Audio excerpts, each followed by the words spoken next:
I'm Chef Jasper, and today we're in the kitchen preparing Sicilian pork ribs. You're gonna love it.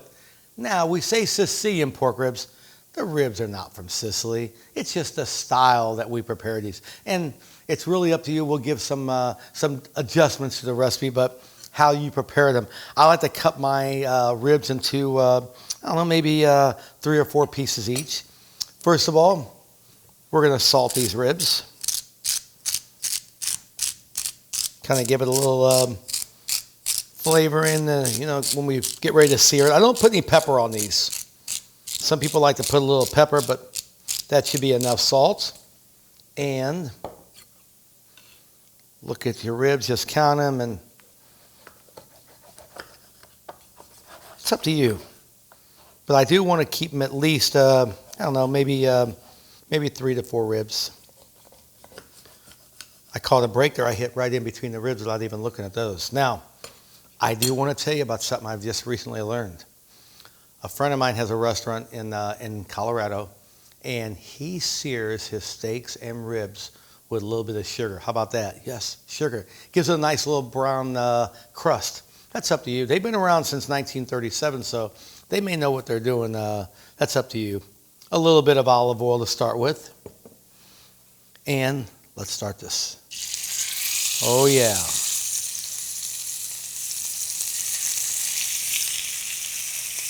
At this point, I'm going to sear these, and I'm going to quarter my onion very, very quickly here and get this all going at the same point.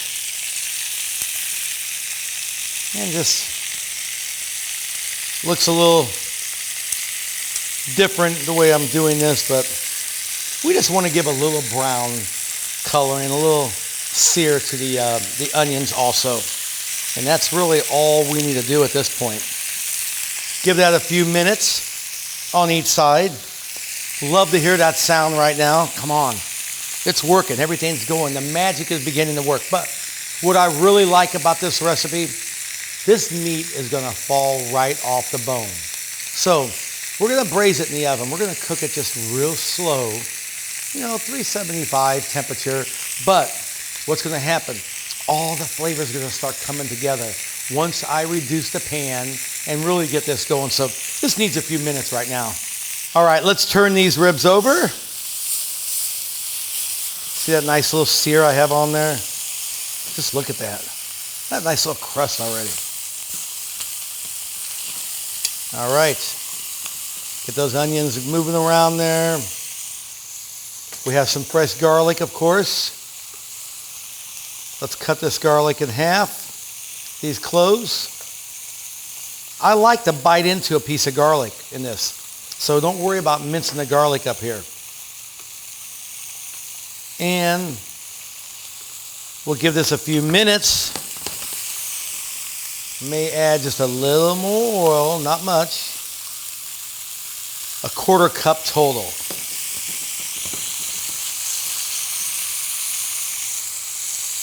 And let's add our garlic. Remember, we don't want to burn the garlic.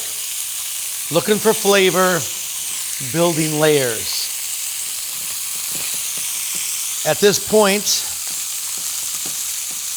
turn some of those onions. Oh yeah, the garlic, the onions, and really that pork. It's kind of sweet smelling here. But the secret and the key is a little bit of wine. Chianti, Cabernet, red wine.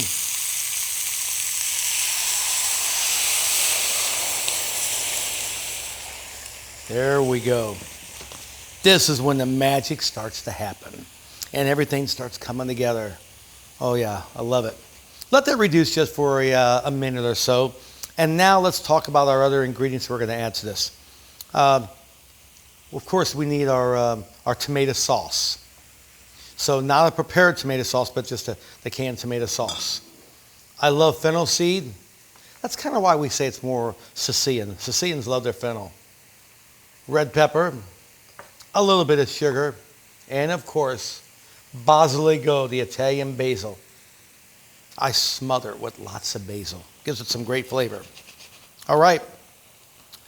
We're about the time now, maybe another 30 seconds or so. Looking at everything. I think we're about ready. Check my garlic. It's not going to be soft. The onions are not going to be cooked down all the way. Just enough. Let's add our tomatoes. And we need to add some sugar. Sicilians love to put sugar in their sauce. Why? Well, it goes back to, a couple hundred years ago. And the tomatoes were not as sweet. And they liked the sweeter flavor. They're a little bit bitter. So to take that bitterness away, they put sugar in the sauce. The fennel seed. Red pepper. Well, we measured this so you can get the correct recipe. My opinion, a little more red pepper. I'm going to just put a little bit of salt in here, not much at this point. That should be enough.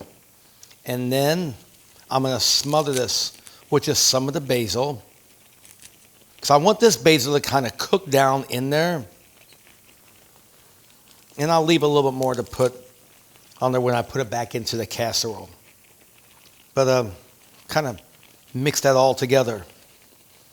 And at this point, we're going to get our casserole and put everything in there and bake this. Now, you may think that you put enough wine in there.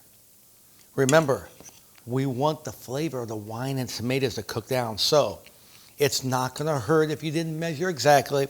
It's not going to hurt if you add a little more red wine. Just my personal opinion.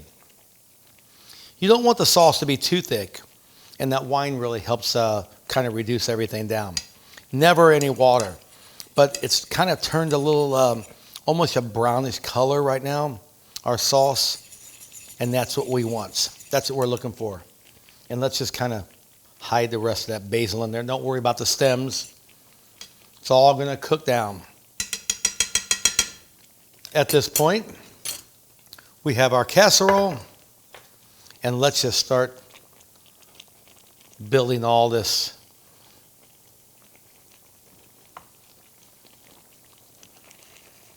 Place these in here, and they are going to fall off the bone by the time they come out of the oven. Here we go. Put this last little rib in there. Give this one more stir.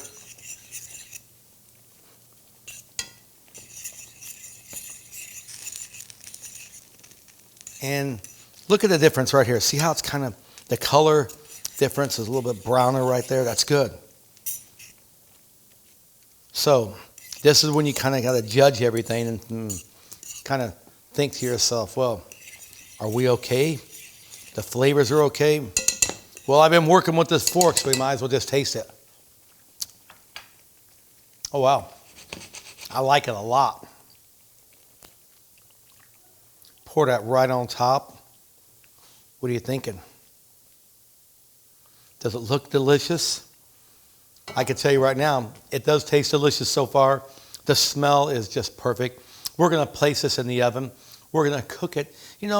I want you to kind of test it. Place it in the oven, 350, 375, and just let it slow cook. Cover it in some foil. The meat will fall off the bone. Take it out. If you're using baby back ribs, it's going to cook a little bit quicker. If you're using some big beef ribs, it's going to take a little bit longer. Standard pork ribs, off a rack, will take a little bit longer also. So really, it's up to you to adjust it, but make sure that it's covered. And when you pull out the first time, just to kind of check it, get a fork and knife and just kind of jiggle a little bit, and you'll see the meat start to come off. All right, let's get this baked, and we'll come back and see what it looks like. Just out of the oven, Sicilian pork ribs. Let's take a look. Oh, yes. Look at that. Now, the real test. Let's get one of these ribs, turn it over. Remember I told you I cut these in 3 to 4 pieces, but watch what happens here. Hold that knife in there and look at it just glide right down. The meat just starts coming right off the bone. That's what we want. We know they're ready that way. All right, let's plate these up. I'm telling you, this smells like my mama's kitchen when I was younger. She would also just cook the ribs in the sauce, and that's kind of where I got the inspiration for this dish.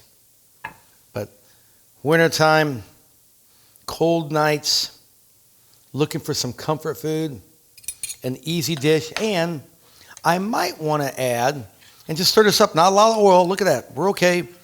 I might want to add that if you don't want to go through the whole process of making the sauce, you can use a prepared tomato sauce with the fennel and the garlic and everything in it, but it's so easy. You're going to love it. A dish the whole family will enjoy. Maybe a little side of pasta or some mashed potatoes. I'm telling you right now, it's going to become a favorite. And one little suggestion, Instapots. It's great with this dish also.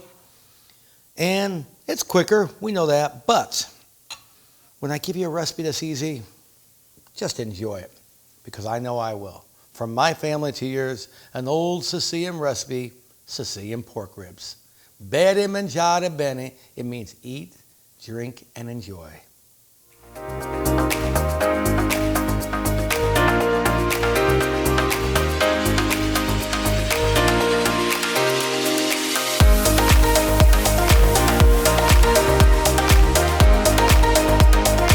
Brought to you by Hen House Markets.